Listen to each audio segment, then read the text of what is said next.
Hi guys and girls, welcome to this episode of The Discovery. We're going to be exploring this 1855 abandoned mansion. Right guys, going across this abandoned mansion.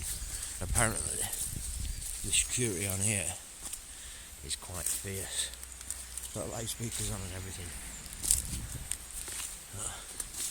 As we can see, as you're coming up now, you'll be able to see it.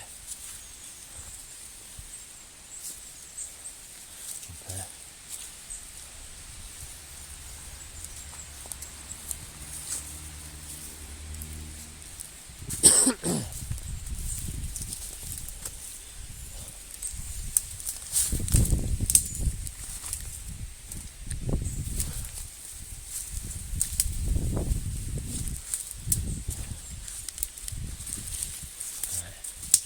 Follow me through this bloody forest. Let's get to this mansion.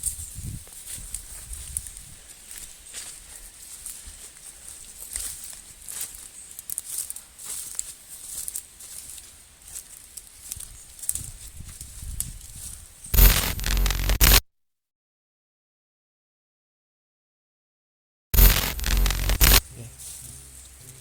Oh, that's it. Yeah. There's loudspeakers there.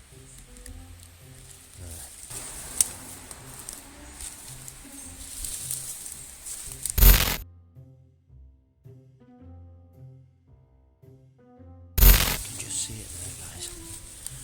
We're trying to avoid the security here.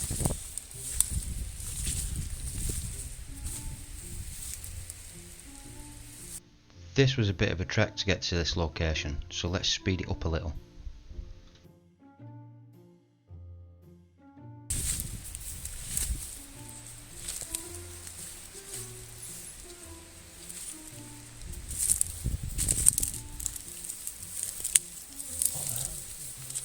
Yeah, I can see him there.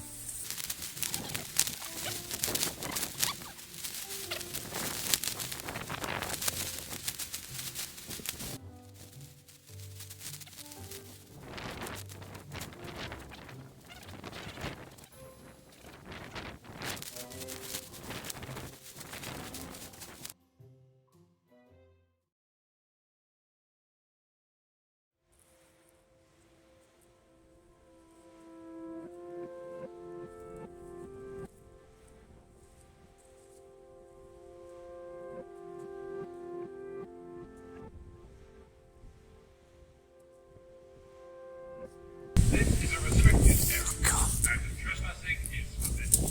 Fuck's sake. CCTV, and your images will be sent to evidence against you. That's brilliant. Cheers, mate. Okay guys, let's give you a bit of information on this place.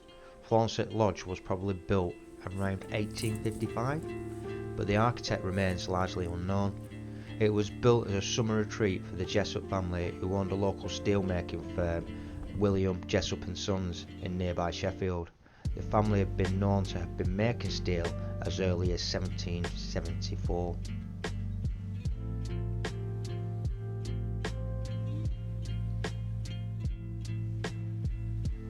The estate was ideally situated on the way to Manchester, and convenient as the Jessops and Sons had opened a branch on Dale Street in Manchester. When the Jessops bought the land at Thornsett, they might not have been aware of the important development in the valley below. In 1856, there was talk that the Sheffield Waterworks Company was considering building a new reservoir in order to supply the large quantity of water required by the Act of Parliament for the mills of River Loxley. It became reality in 1859 when construction started and the landscape below Thornsett Lodge was obliterated by hundreds of workmen.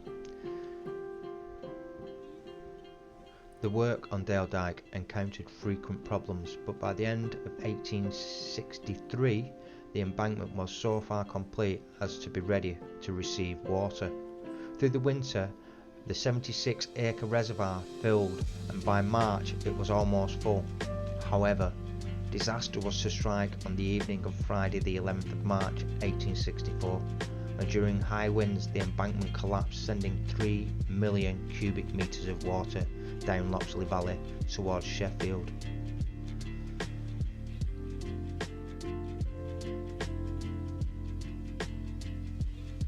The wall of water destroyed everything in its path and reached Hillsborough, where the River Loxley met the River Don. The water then thundered towards the town centre and then in the direction of Rotherham. Sadly, altogether at least 240 people died and more than 600 houses were damaged or destroyed by the flood. It proved to be Sheffield's worst disaster, although not its last, and the remains of the scar on the landscape can be seen to this day.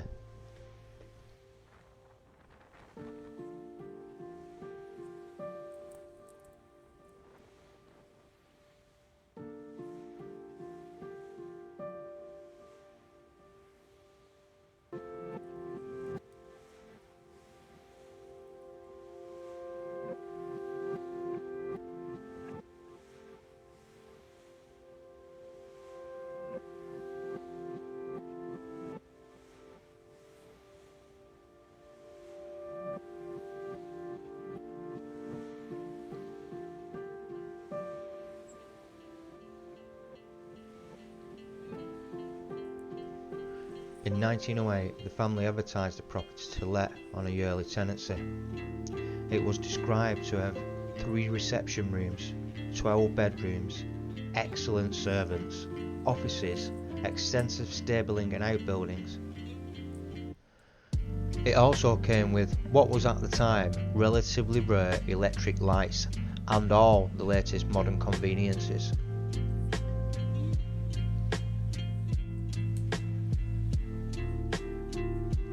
In 1933, Thornsett Lodge had been sold to Grange and Dale Limited, a Lincolnshire-based property investment company.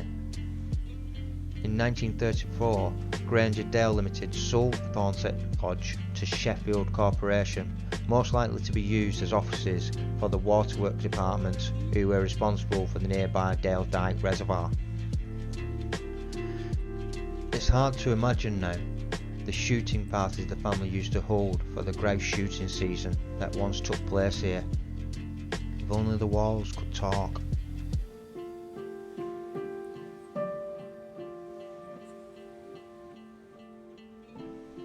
In May 1939, the prospect of war loomed over Europe, and it was announced that the lodge would house infants from local town nurseries in case of emergencies.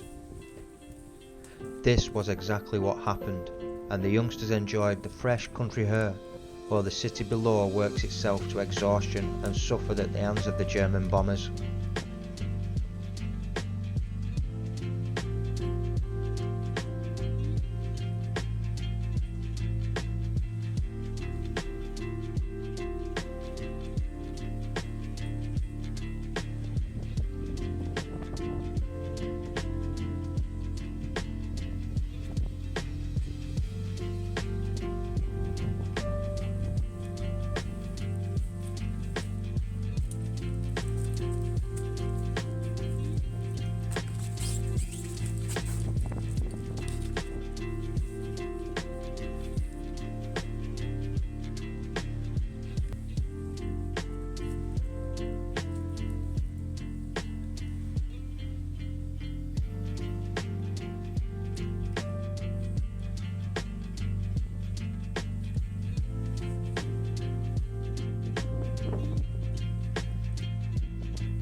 A swimming pool was built at the rear of the house in 1973. It was described as a mixed-sex home for 16 emotional disturbed or difficult children of all ages.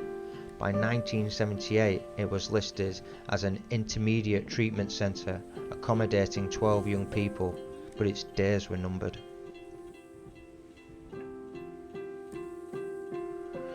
By the time of its closure in the 1980s, there was little to associate the lodge with its glorious days of domestic bliss.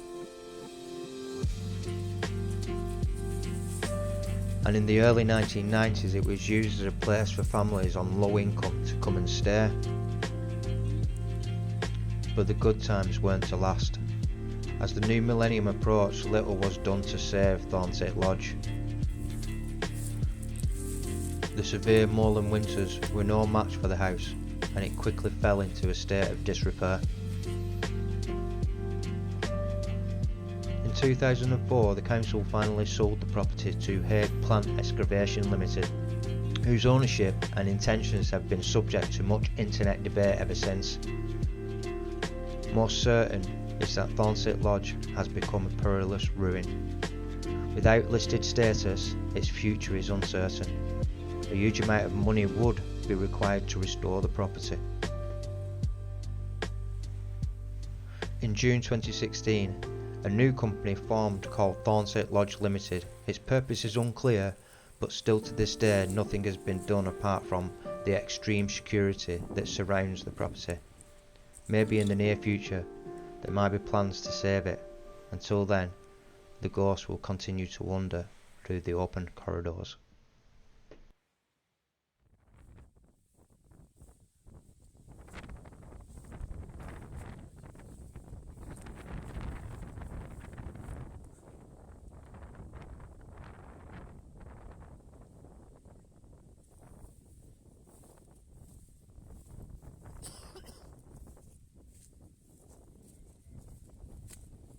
Right down the driveway, yeah?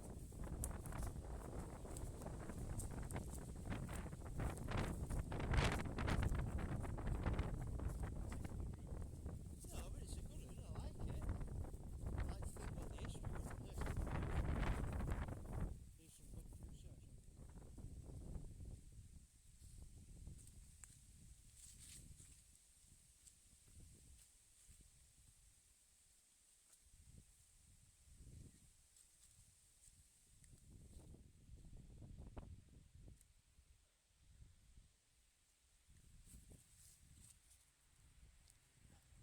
on it.